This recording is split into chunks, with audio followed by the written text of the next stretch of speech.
What's good? Welcome to the Hustle House. It's the Stock Hustler Network, and it's your man, Sir Willoughby. And we back with some more bangers to bring you some more money at the top of the market, man. I hope everybody been hustling good. I'm sorry last year we couldn't really bring too many videos to you guys. I had a lot of family things going on. Had a lot of interpersonal issues I was dealing with. But hey, now we back to make some money. Now we back to bring you some bacons.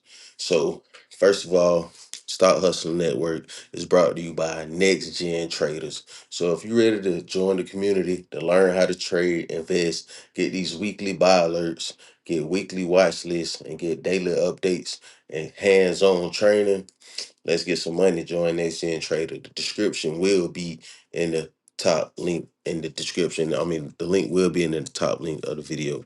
So let's get into it. So I don't want to waste anybody's time.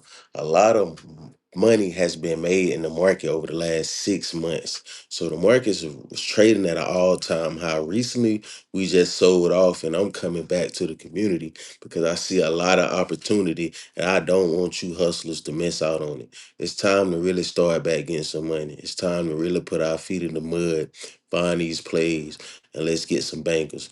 A lot of people was thinking like, hey, maybe the market's over with. Maybe it's done. Maybe I can't get no money. Everything's trading at all-time highs. You got gold hitting 5,000. You got silver going up at all-time highs. You got all type of metals. You got AI plays. You got U.S. mineral plays going to the moon. You got space stocks like ASTS and RKLB taking off from $50 all the way up to $100 plus. So a lot of people thinking, hey, ain't no money to be made. All the money's been made. And maybe I missed it, but you haven't. And I'm letting you know it's time to come back in. It's time to still put our ear to the street and hustle because there's a lot of money still be made on Wall Street. So I want to let you know that a lot of stocks are trading at a 3 month low recently because of the economic news that been going on. So we heard that Trump definitely has got rid of power. Power's out the door. We got a new Fed coming in, and we're gonna talk about that in a second. Also, you got AI plays kind of cooling off. Tech sector got a little hot. So you got SoFi FinTech trading down at 3 months lows ahead of earnings. Palantir just released earnings tonight. It's pretty good. I think maybe it could save the market from the potential government shutdown that's partially shut down. Trump has entered into a trade deal with India, so he's trying to call off the tariffs. It's a lot of economic data coming up this week, and we got the jobs reports coming. It could possibly be delayed, but we're gonna dive into it, hustlers. Let's get a little bit of money real quick. Check out the heat map. Let's see what the day was going on. So you had Nvidia down 2.8%. You got Apple down 4%. Oh, it was up 4% today. Google was up 1.68%. Got Microsoft up, was down 1.60%. Meta was down 1.41%. So tech was kind of, it was kind of even. It was an even sector today. You had Tesla down 2%. Amazon came through with a 1.54%. We just ran a few call plays on Amazon, and we made some good little money off of that. You got Eli Lilly was up like 0.67%. So the tech sector was kind of neutral today. You had a few sell-offs, not too bad, not too good. So it's all kind of balanced itself out, as we should say. So let's move on. We got what Trump choice of Kevin Walsh, the Fed chair, mean for consumers. So we got the Fed chair just switched out. Jerome Powell is out the door. Got this guy Kevin Walsh in. He's one of Trump's guys, from what we know of. He's supposed to come in and actually was be a part of Trump's agenda, so to say. But word on the street is that Kevin Walsh is going to come new, and what Kevin Walsh is going to do his own thing. He's not going to be a Trump puppet. So say, first of all, I want to let everybody know this is not financial advice, not means at all. Since you take this and misconstrue with financial advice, I'm not a financial advisor. If anything that I give you on these videos is only for educational purposes only, you should do your research and make the education decision for yourself. If you can't, I suggest you seek a financial advisor.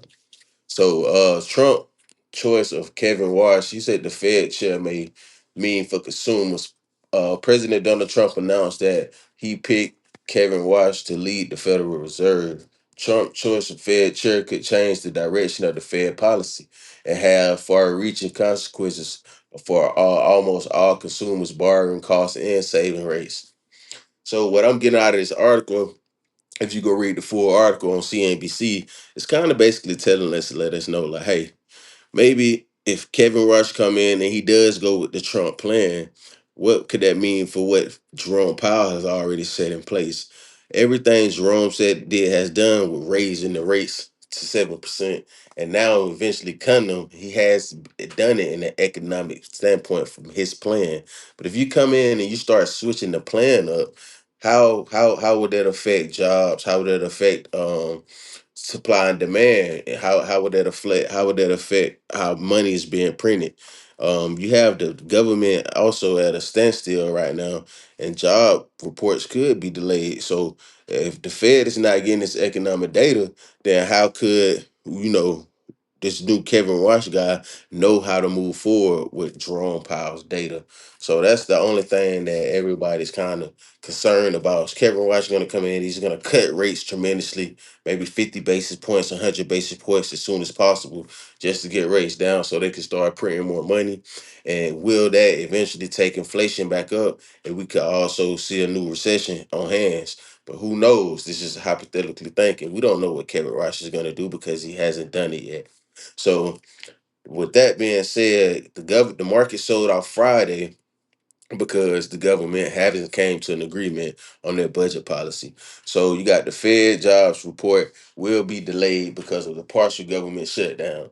Okay, what they're telling us is the Bureau of Statistics will not be releasing January jobs report as scheduled Friday due to the partial government shutdown. They can't come to an agreement about how and where they're going to spend the federal taxpayers' money. So the decision comes ahead of a busy week of economic data that will have accumulated with the non-farm payroll release. So you got the non-farm payroll taxes. That's all the regular jobs, like the 9 to 5 jobs that are not do with agriculture.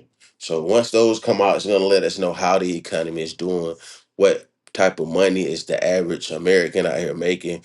Are they hiring? Are they not hiring? If they're not hiring, then we know, hey, it's good because business is cutting back costs. The market may go up.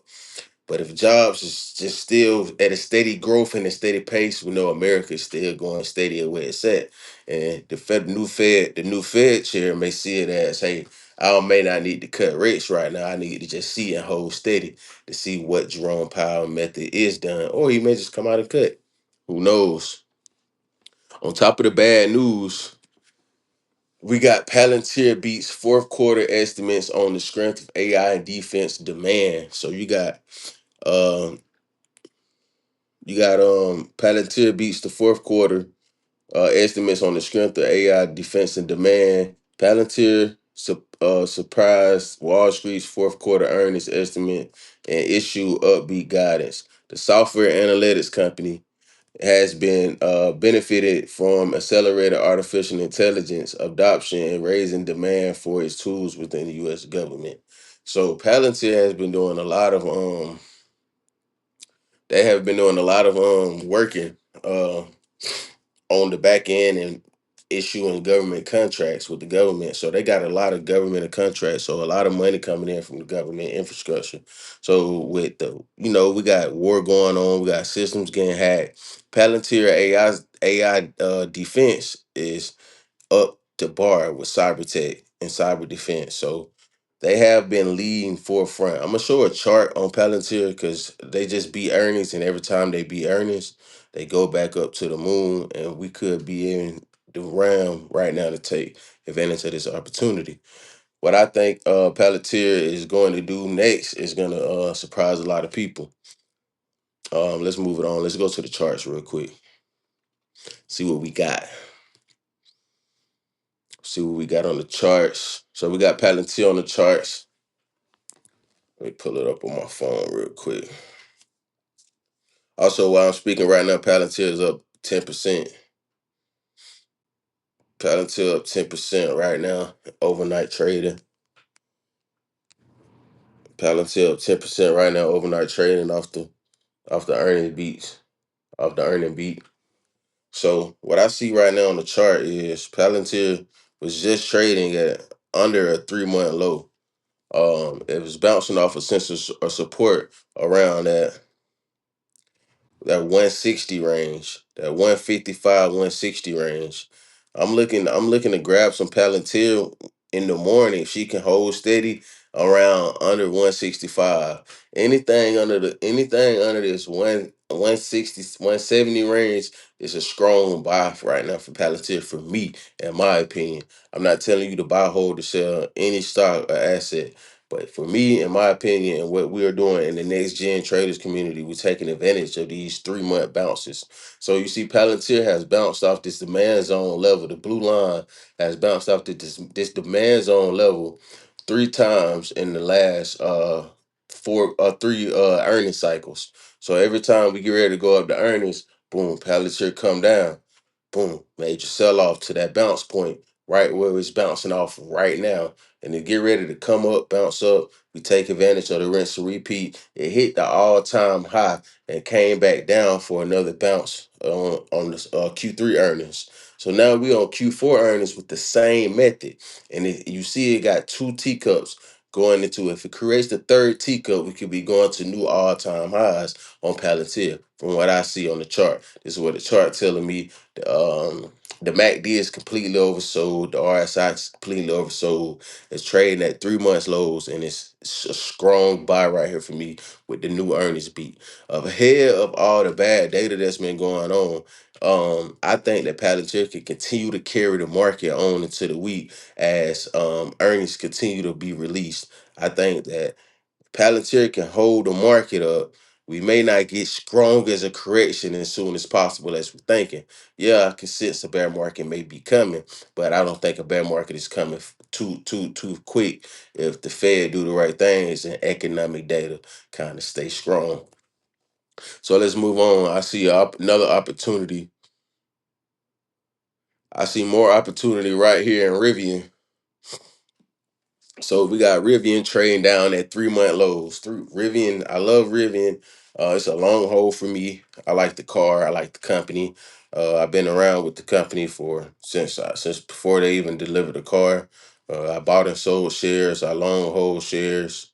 And right now, Rivian is trading below $14, headed up into earnings on February the 12th.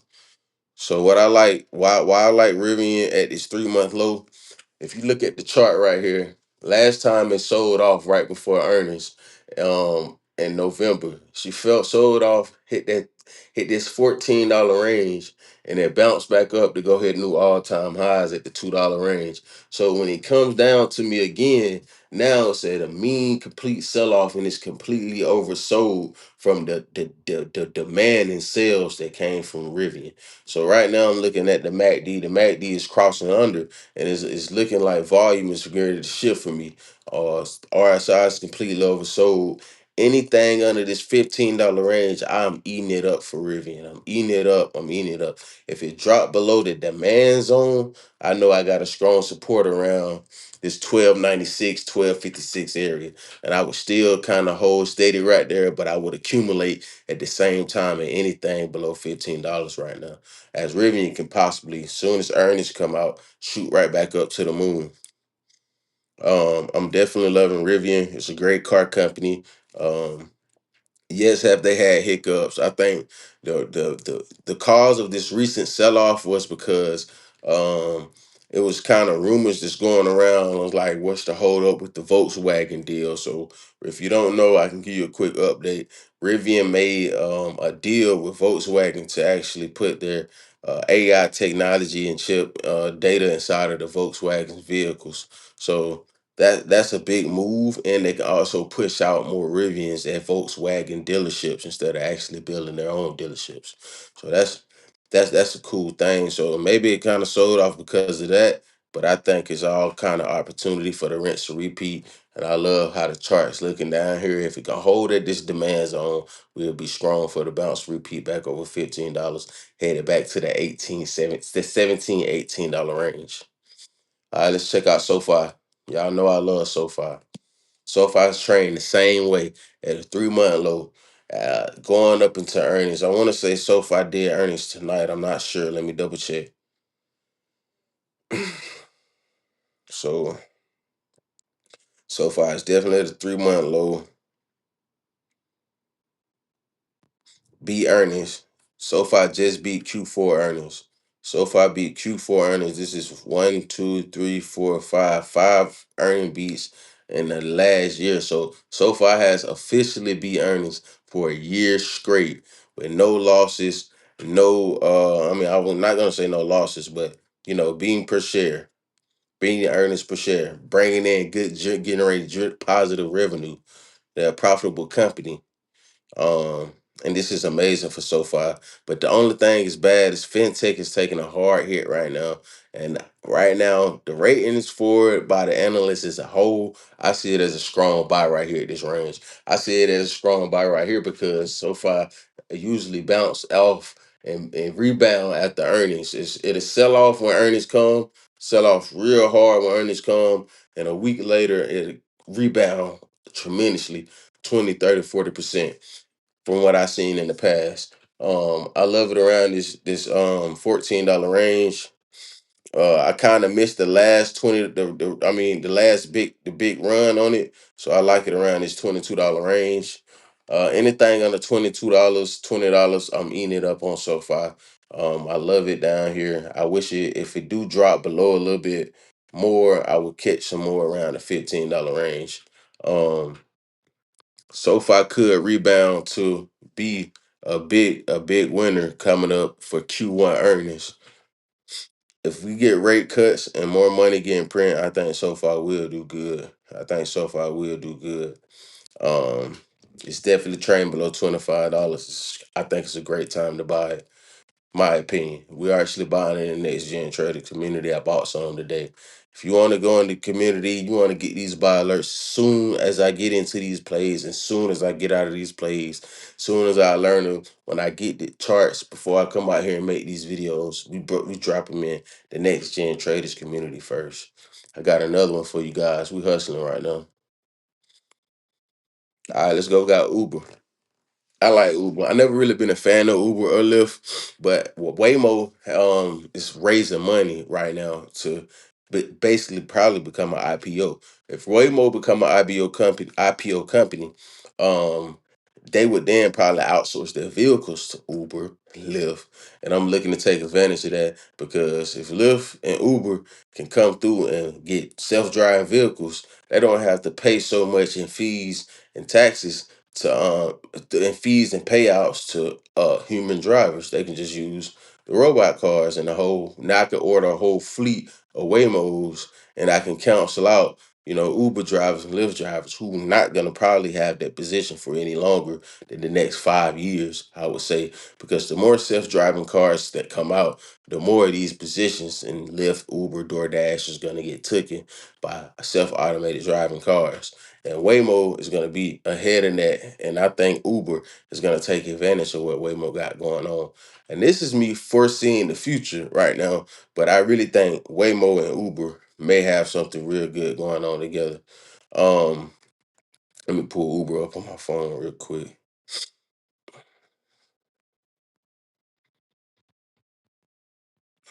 Go here.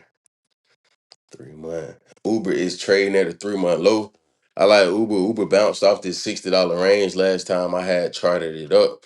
It eventually came up, broke out into all-time highs, hit $100, and then eventually had to sold off. So Uber has a strong demand zone right here. It has a strong demand zone right here. And I'm looking to accumulate in this area of Uber. I just bought some contracts for $85. I'm not gonna post them in here because we still eating off of them right now. We just getting started. but I'll give you the expiration probably on the next video that I post, and I'll let you know how we doing on those contracts because I get these plays exclusively out in the Next Gen Traders community. So it'll be unfair of me to give them out to you free on YouTube, but I am bringing you the opportunity for you to go in, do the research, and find it yourself. So yeah, we like Uber in the $80 range from 85 all the way to 80. We like to eat Uber up right here. Even if it fall below 80 and we catch it down here at this psychological support of $71, if we catch it at the psychological support of $71, which it could potentially bounce on the 600, I think that we would still be in good position. I would set my stop loss probably around that $70, $69 range.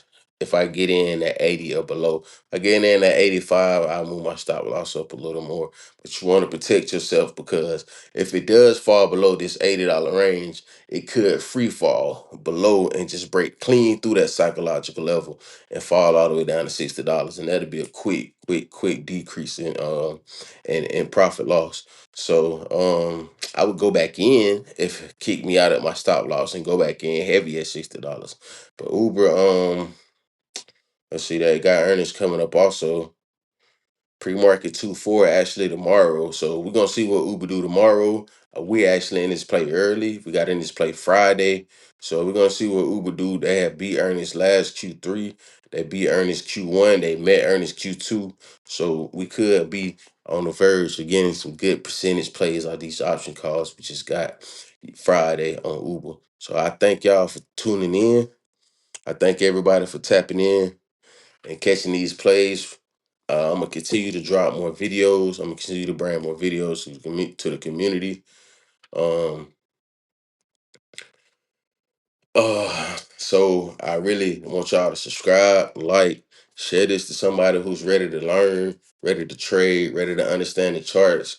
If there's a lot of people out here teaching this stuff, but if you need to learn it on the level where you can hustle, where you know when to come in and re-up, where you know how to get off the packet, where you know how to goddamn, we trying to flip 2 to 3, 4 to 4. But we're not getting this money to spend it. We're getting this money to reinvest it and keep growing. We're going to keep rearing up. We're going to keep getting off the pack. Join NexGen Trader community if you want to learn more. The link will be in the top description above. Let's get this money. Peace.